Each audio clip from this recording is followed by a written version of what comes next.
Bienvenidos a Radio Filosófica. En nuestra entrevista semanal nos encontramos con Platón. Buenas tardes. Buenas tardes. Para los siguientes que no conozcan su obra, ¿podría empezar por tratarnos sus orígenes? ¿Por qué se dedicó a la filosofía? Mi dedicación a la filosofía nació en educación política. Nací en el año 427 a.C. y pasé mi infancia en Atenas, en una pequeña finca a orillas del río Tefiso.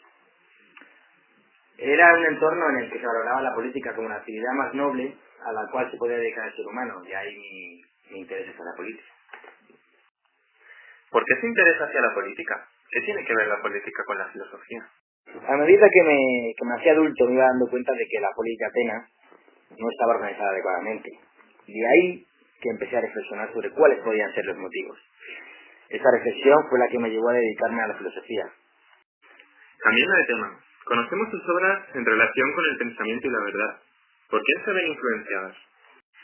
Bueno, mayormente mi pensamiento se ve influenciado por mi gran maestro Sócrates, cuyo pensamiento es puramente voluntarista.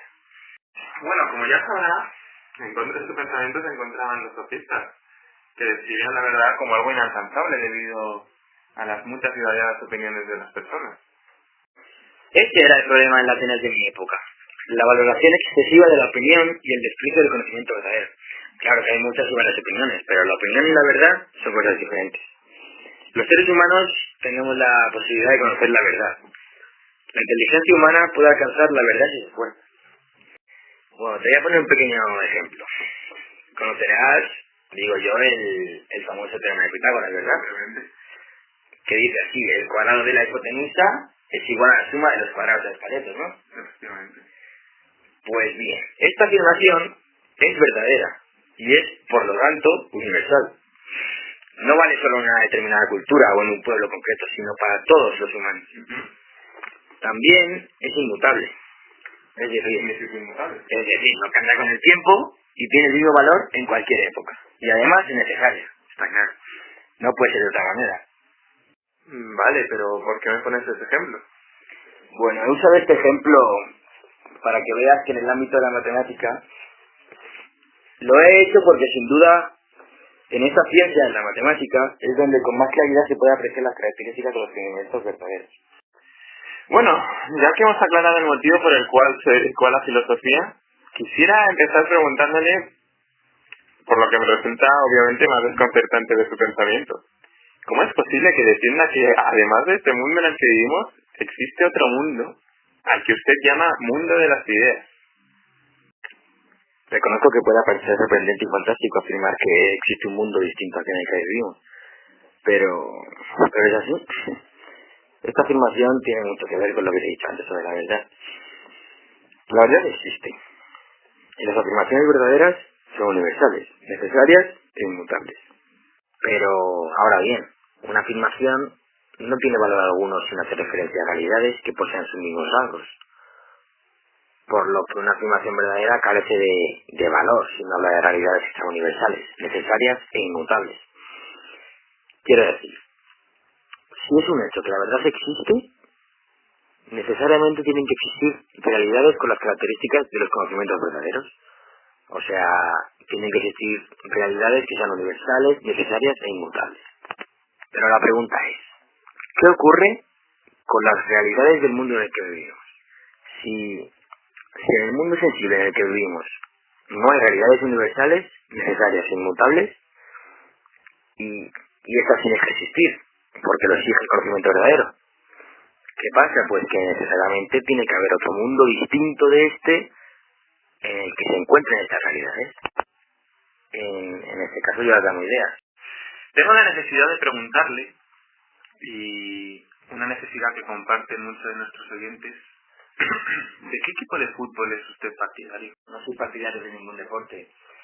Opino que es más importante el desarrollo y uso del cerebro y el pensamiento. ¿Por qué?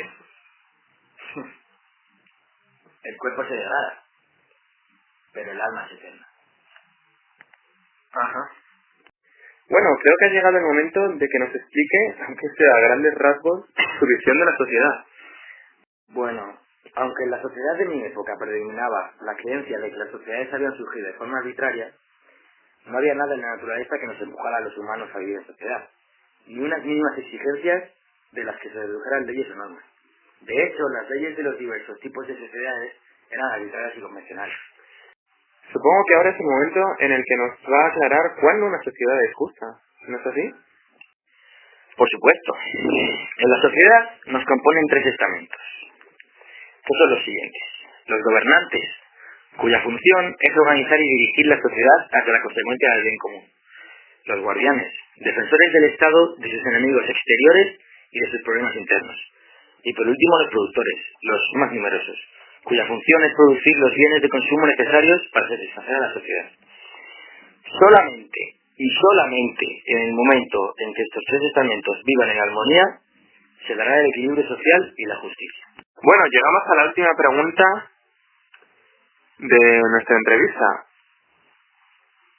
La verdad es que tengo mucha curiosidad por hacerle esta pregunta, aunque creo que sé cuál va a ser la respuesta. Allá va. ¿Quiénes cree usted que han de gobernar las sociedades? Los filósofos, naturalmente. Son ellos los que, siguiendo el camino ascendente de la dialéctica, han contemplado la idea del bien. Los que saben cómo ha de ser tanto su comportamiento como el de los demás. Y por lo mismo, solamente ellos están capacitados para poder dirigir la polis con justicia. Llegamos al final de nuestra entrevista, la verdad es que ha sido un honor. No, el honor es mío, no es mío. Espero que todos nuestros oyentes hayan disfrutado y que hayan aprendido con uno de los grandes pensadores de la humanidad, no solo de su época, sino que ha demostrado que también tiene un pensamiento que se puede adaptar a la nuestra y la que en estos tiempos que estamos pasando podría sacarnos de estos tiempos de crisis en los que nos encontramos. Bueno, finalmente me despido de usted. Hasta luego. Nada. Buenas noches. No, el honor es mío para haber estado aquí. Muchas gracias por invitarme. Pero quiero que sus oyentes recuerden algo. El cuerpo se degada, pero el alma es eterna.